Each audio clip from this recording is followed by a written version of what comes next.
Hello friends, कैसे हैं आप सब। वेलकम बैक इन हम तुम के लास्ट पार्ट में आप सब ने सुना कि राबिया उसे घर से निकाल देती है। ईशु चुपचाप बाहर आती है और बहुत टेंशन में होती है कि यार मेरी गलती क्या थी और ये सेंड किसने किया इसे, मैंने तो किया नहीं है। तो वो थोड़ा सोचने लगती है कि उसने किस किस को अपना मोबाइल दिया था कल से लेकर आज तक। सोचती है कि अंकल, आंटी, बुआ, सिस्टर, जुबेर, माही, ये लोग तो करेंगे नहीं। मेरी सिस्टर छोटी है तो वो करेगी नहीं। अंकल आंटी भी नहीं कर सकते। जुबेर ने मेरे सामने मोबाइल लिया था, वो नहीं कर सकता इस तरीके की हरकत।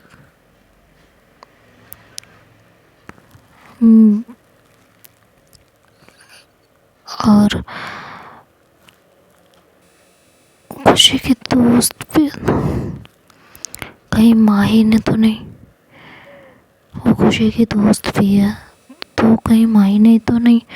तो माही को कॉल करती है और कहती है, माही मुझे तुमसे मिलना है, तो आजा इस कैफ़े पे। तो कहती है ठीक है। और दोनों वहाँ पहुँचते हैं। ईशु गुस्से में वहाँ जाती है लेकिन वो शो नहीं होने देती। वो जाती है, बैठती है और बड़े प्यार से पहले इधर उधर की बातें करती है। फिर पूछती है कि तू उस दिन मेरा मोबाइल लेकर गई थी ना। भाई बोलती हाँ गई थी लेकर, क्या हुआ। तो तूने कोई किस वाला वीडियो किसी को सेंड किया था मेरे मोबाइल से। भाई बोलती मैं क्यों करूँगी सेंड, खुशी की दोस्त है ना। तूने कहीं उसको मोबाइल तो नहीं दिया मेरा। तो कहती है नहीं दिया, क्या हुआ ये तो बता तू मुझे। और ईशु उसके बॉडी रिएक्शन और फेस एक्सप्रेशन से उसकी आंखों को देखते हुए सारे सवाल पूछती है, लेकिन माही बिल्कुल कूल होती है। उसका किसी तरीके का कोई रिएक्शन नहीं होता। तो ईशु कहती है कि कुछ नहीं, बस ऐसे ही पूछ रही थी, चलो कि मैं जा रही हूँ। और वो वहाँ से अपने घर आ जाती है। घर आते ही सबसे पहले उसके बुआ से मिलते हैं और कहती हैं, देखा ईशु, आपके मम्मा पापा ने पूछा भी नहीं आपको कि आपके हाथ में चोट आ गई। कैसे मम्मी पापा हैं, ज़रा सा भी नहीं पूछते। इतनी चोट लगी, एक बार पूछना तो चाहिए था ना, कैसे लगी, क्या हुआ, क्या कर रही थी कि इतनी चोट आ गई। लेकिन उन्होंने बिल्कुल नहीं पूछा, उन्हें जैसे कोई फ़र्क ही नहीं पड़ता। कैसे माँ बाप हैं। तो ईशु कहती है मैं वो अभी अपने रूम में जा रही हूँ।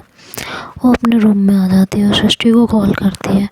पूछती है तूने राबिया को कोई वीडियो सेंड किया था। सृष्टि कहती है कौन सा वीडियो, मैंने कोई वीडियो सेंड नहीं किया। ईशु बोलती है तू इतना हकला क्यों रही है, तूने सेंड नहीं किया तो। हाँ, तो सृष्टि थोड़ी देर चुप रहती है, फिर कहती है हाँ मैंने ही की थी। ये सुन के तो ईशु का दिल टूट जाता है कि उसकी बेस्ट फ्रेंड ने ऐसा किया। तो वो बोलती है चल ठीक है कोई बात नहीं, मैं बस कंफर्म कर रही थी किसने किया। और थोड़ी देर इधर उधर की बात करके मोबाइल साइड में रख देती है। ईशु का दिल टूट गया होता है कि राबिया ने थप्पड़ मार दिया, मम्मा पापा ने हाथ का नहीं पूछा, सृष्टि ने बिना मुझसे बताए, बिना मुझसे कुछ कहे वीडियो सेंड कर दी। ये तीनों बातें उसे अंदर ही अंदर अब खा रही होती हैं। समझ ही नहीं आ रहा होता कि क्या करे, अपनी फीलिंग को कैसे कंट्रोल करे। तो वो टेरेस पे चली जाती है थोड़ी देर ठंडी ठंडी हवा खाने, लेकिन उसका गुस्सा वहाँ भी शांत नहीं होता। टेरेस पे रखे सारे गमले उठाकर तोड़ देती है। कम से कम 10 गमले होते हैं और सारे तोड़ देती है। नीचे आवाज़ आती है तो उसका भाई ऊपर आकर देखता है। वो खुशी को पकड़ता है और कहता है क्या कर रही है ये, लेकिन ईशु कंट्रोल के बिल्कुल बाहर होती है। गुस्से गुस्से में वो अपने भाई को भी एक थप्पड़ खींच के मार देती है, तो वो उसे छोड़ के चुपचाप साइड हो जाता है और फिर अपने चाचू, मम्मा, चाची सबको आवाज़ देकर ऊपर बुलाता है कि देख लो घर की लाडली बेटी क्या कर रही है। तो सब ऊपर आते हैं। ईशु की मम्मा देखती हैं तो एक ही बात कहती है, क्या औलाद है मेरी, एक दिन मेरा दम लेके रहेगी। तो उसके चाचू आके उसे पकड़ के नीचे ले जाते हैं। ईशु कहती है, छोड़ दो मुझे किसी के साथ नहीं रहना, किसी को मेरी फिक्र नहीं है, कोई मुझे प्यार नहीं करता, बस मुझे छोड़ दो। उसकी मम्मा पूछती, क्या हुआ है बेटा, कुछ बताओगी, ये कह के वो हक करने की कोशिश करते हैं, लेकिन ईशु उन्हें खुद से दूर कर देती है। उधर एक अलमारी रखी होती है, उसमें बस अपना हाथ 3-4 बार मार देती है और उसका कांच तोड़ देती है। और इसी बीच हाथ मारने से ईशु के सारे टाके टूट जाते हैं, उसे वापस से खून आने लगता है। ईशु की मम्मी बहुत डर जाती है, वो बोलती हैं इसको अभी हॉस्पिटल लेके चलो, ब्लीडिंग बहुत ज़्यादा हो रही है। ईशु कहती है, मुझे कहीं नहीं जाना, मुझे छोड़ दो बस।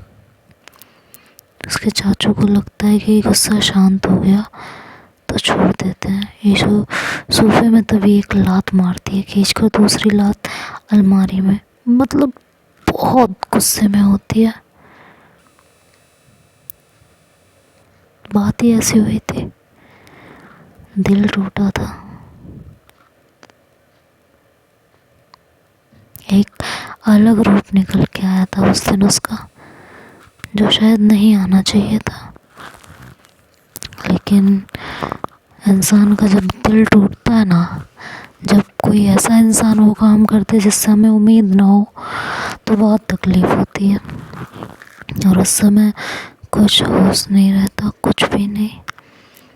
इस बीच उसकी हालत इतनी ख़राब हो जाती है, ब्लीडिंग इतनी हो रही होती है कि लास्ट में वो बेहोश हो जाती है। उसकी फैमिली बहुत ज़्यादा डर जाती है। सब सोच रहे होते हैं कितनी शांत रहने वाली लड़की आज इतना अशांत कैसे हो गई है, इसे क्या हो गया है। उसे हॉस्पिटल लेके जाते हैं आपाधापी में। डॉक्टर पूछता है क्या हुआ, तो उसका हाथ देखता है कि सारे टाके टूट चुके थे, दूसरे टाके लगेंगे कैसे, कंडीशन भी ज़्यादा ख़राब होती है। ईशु के पापा को फ़ोन किया जाता है और वो हॉस्पिटल पहुंचते हैं थोड़ी देर में। वो देखते हैं और डॉक्टर से पूछते हैं कि क्या हुआ, तो डॉक्टर सोचने में बिजी होता है। ईशु के पापा डॉक्टर का कॉलर पकड़ लेते और कहते हैं, बताओगे यहाँ मेरी बेटी के हाथ से खून निकल रहा है और आप सोच रहे हो। डॉक्टर बोलते हैं सोचने वाली बात है, इसके हाथ के टाके टूट गए हैं, अगर दूसरे टाके लगाए तो बाद में बहुत दर्द होगा, और देखो उसकी उंगली पर कितने टाके हैं।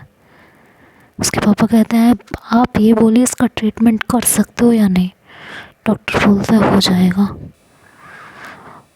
और उसे अंदर लेके जाता है।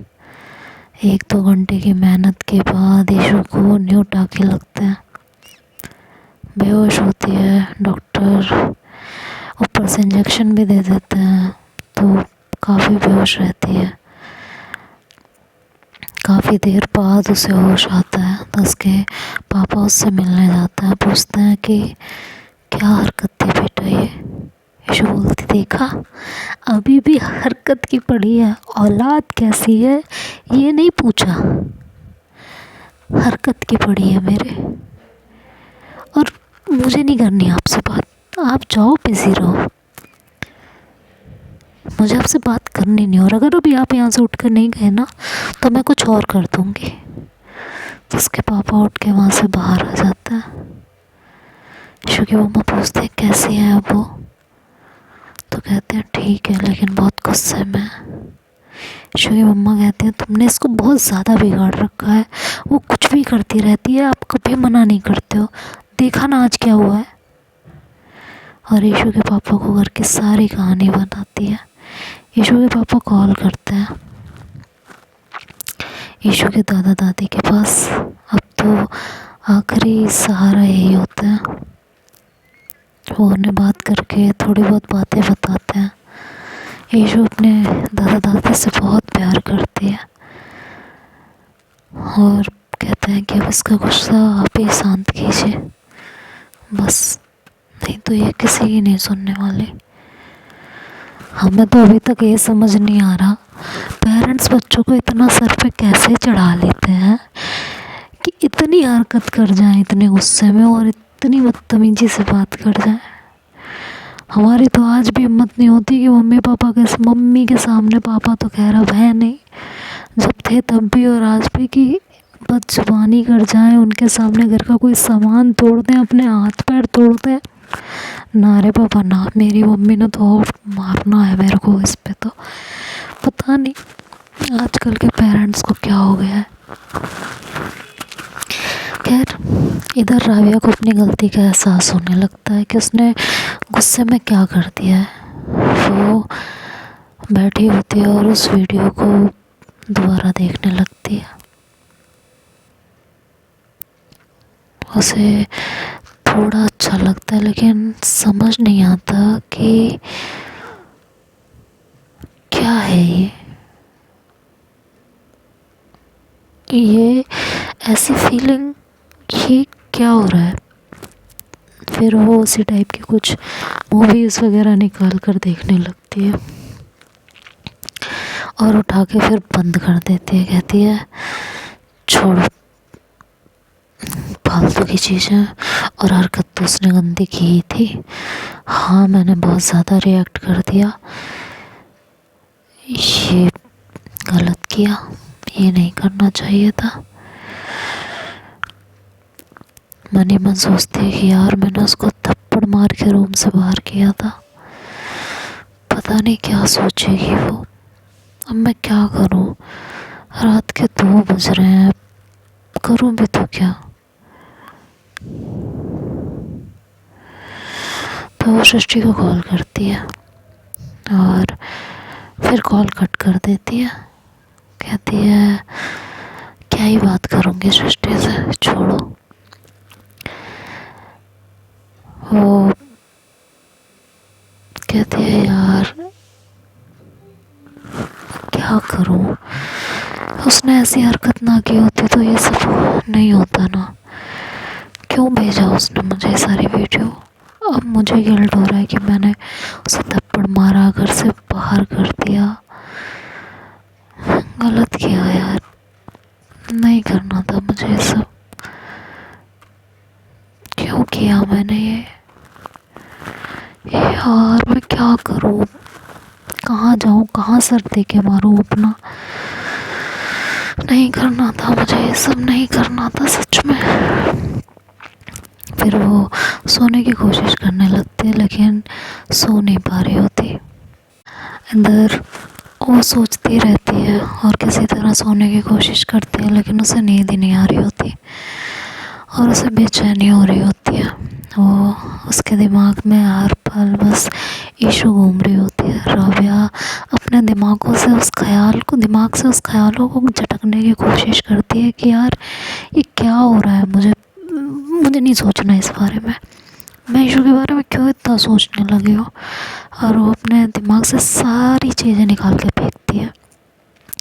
किसी तरह रात कटती है, अगला दिन होता है। वो ईशु को कॉल करने की कोशिश करती है लेकिन उसका कॉल नहीं लगता।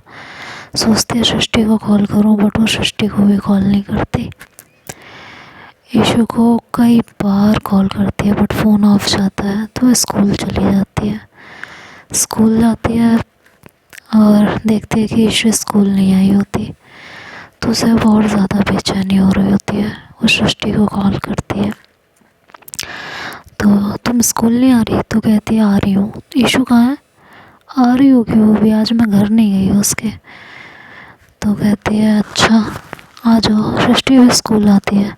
उस दिन ईशु नहीं आती तो सृष्टि कहती है आज ये आई नहीं। वो कहती है तुम्हें नहीं पता, तुम उसकी बेस्ट फ्रेंड हो, वैसे तो तुम हर वक्त उसके साथ रहती हो। तो सृष्टि मन में कहती है क्या बताऊँ, क्यों नहीं जा रही मैं उसके पास, क्यों नहीं उससे कुछ कह रही हूँ, क्यों नहीं उसके बारे में जानकारी रख रही हूँ।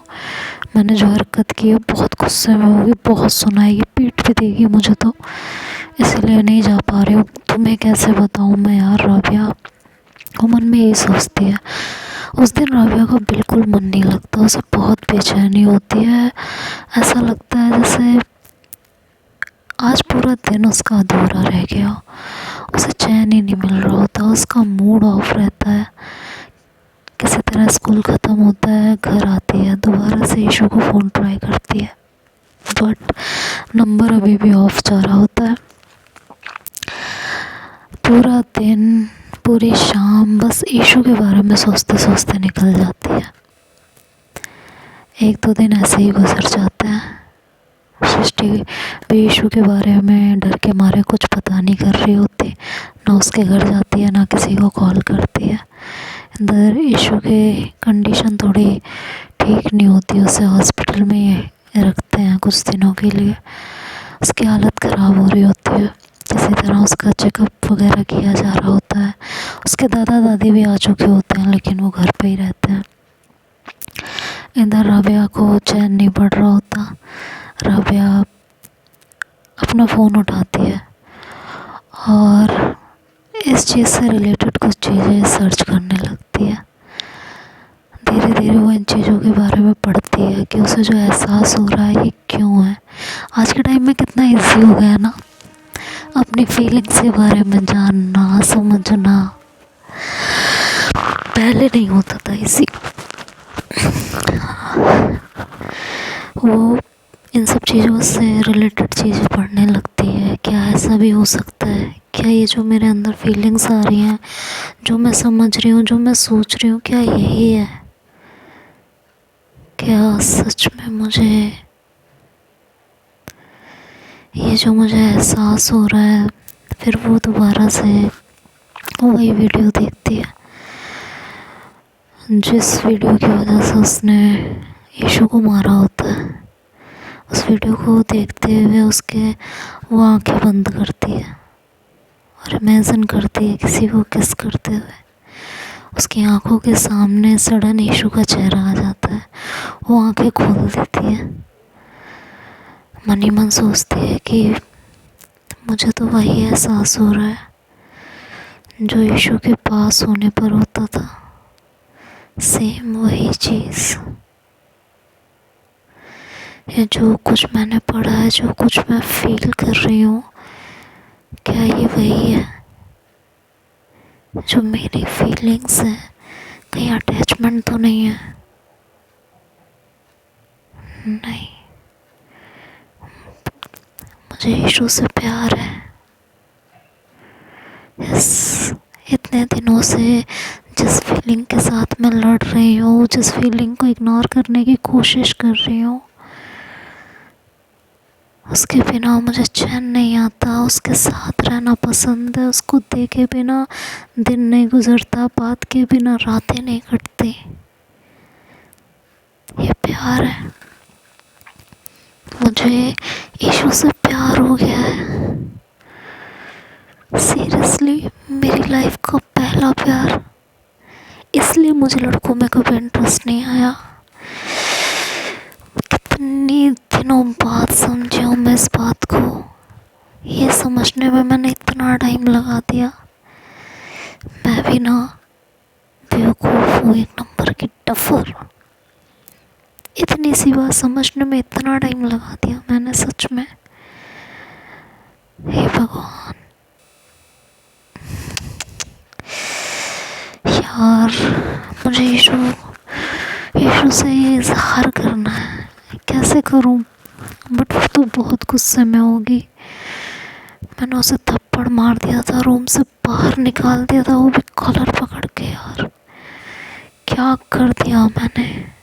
क्या करूं मैं? क्या करूं, क्या नहीं करूं? उसे बताऊं या पहले ये कोशिश करूं कि उसके दिल में क्या है ये जान लूं? वो यही सब सोचती रहती है पूरी रात। रात के 2 बज जाते हैं और उसे चैन नहीं आ रहा होता। बस हर पल, हर वक्त, हर एक चीज़ यीशु के बारे में उसके दिमाग में चल रही होती है। यीशु का हंसना, यीशु का बोलना, यीशु का गुस्सा, यीशु का दर्द, यीशु के आंसू, सिर्फ यीशु यीशु यीशु यीशु और सिर्फ यीशु चल रहे होता है उसके दिमाग में। तो देखते हैं हम आगे